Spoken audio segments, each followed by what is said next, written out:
تین انسان تین چیزوں سے محروم رہیں گے: غصے والا صحیح فیصلے سے، جھوٹا عزت سے، اور جلد باز کامیابی سے۔ اس دنیا میں کوئی خزانہ سانپ کے بغیر، کوئی پھول کانٹے کے بغیر، اور کوئی خوشی غم کے بغیر نہیں ہے۔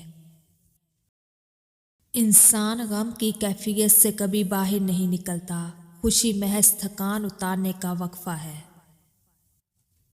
جو شخص اپنی تکلیف کو 3 دن تک لوگوں سے پوشیدہ رکھے اور اپنی تکلیف کی شکایت صرف اپنے اللہ سے کرے تو اللہ پر اس کا حق یہ ہے کہ اسے تندرستی دے۔ محنت کا پھل اور مسئلے کا حل رب دے گا، یہ مت سوچو کب دے گا، جب دے گا بے حساب دے گا۔ جو چغل خور کی بات پر اعتبار کرتا ہے وہ اپنے دوست کو اپنے ہاتھوں سے گوا دیتا ہے۔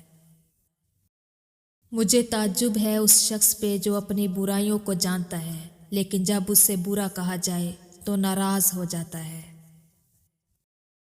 وقت کے سمجھانے کا طریقہ سخت اور تلخ ہوتا ہے مگر اس کی سمجھائی بات ساری عمر کے لیے سمجھ میں آ جاتی ہے۔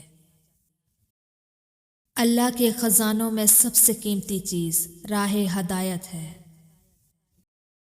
اگر انسان کو تکبر کے بارے میں اللہ کی ناراضگی کا علم ہو جائے تو بندہ صرف فقیروں اور غریبوں سے ملے اور مٹی پہ بیٹھا رہے۔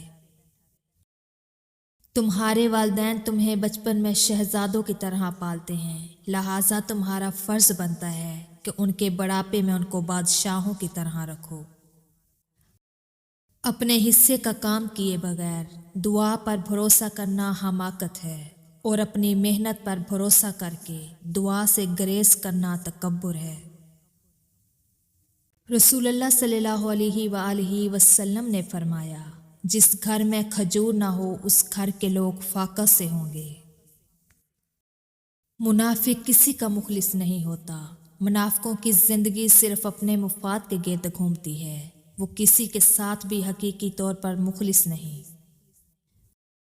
کچھ لوگ ہمارے لیے صرف اتنی گنجائش چھوڑتے ہیں کہ انہیں چھوڑ دیا جائے۔ جب خواہشات مر جاتی ہیں تو بس سمجھوتے باقی رہ جاتے ہیں، پھر ہم خوش ہوں یا اداس اس سے کوئی فرق نہیں پڑتا۔ حضرت علی رضی اللہ تعالیٰ عنہ نے فرمایا، اگر خوش رہنا چاہتے ہو تو نہ کسی سے امید رکھو اور نہ شکوہ کرو۔ جب تم نماز کے وقت کا بے قراری سے انتظار کرنے لگو سمجھ لینا تمہیں اپنے رب سے عشق ہو گیا ہے۔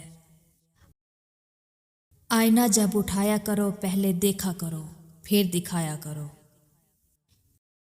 کسی کے خلوص اور پیار کو اس کی بے وقوفی مت سمجھو، ورنہ کسی دن تم خلوص اور پیار تلاش کرو گے اور لوگ تمہیں بے وقوف سمجھیں گے۔ کم کھانے میں صحت ہے، کم بولنے میں سمجھداری ہے، اور کم سونا عبادت ہے۔ جس سے سچ میں آپ کی پرواہ ہوگی وہ کبھی آپ کو اکیلا نہیں چھوڑے گا۔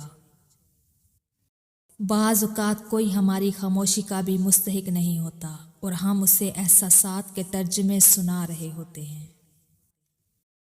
ایک بزرگ فرمانے لگے، وہ گھر کنگال ہو جاتا ہے جس گھر کی عورتیں کھڑی ہو کر بال باندھتی ہیں۔ دوستو، اگر کنگال ہونے سے بچنا چاہتے ہو تو اپنی عورتوں کو ایسا کرنے سے روکو۔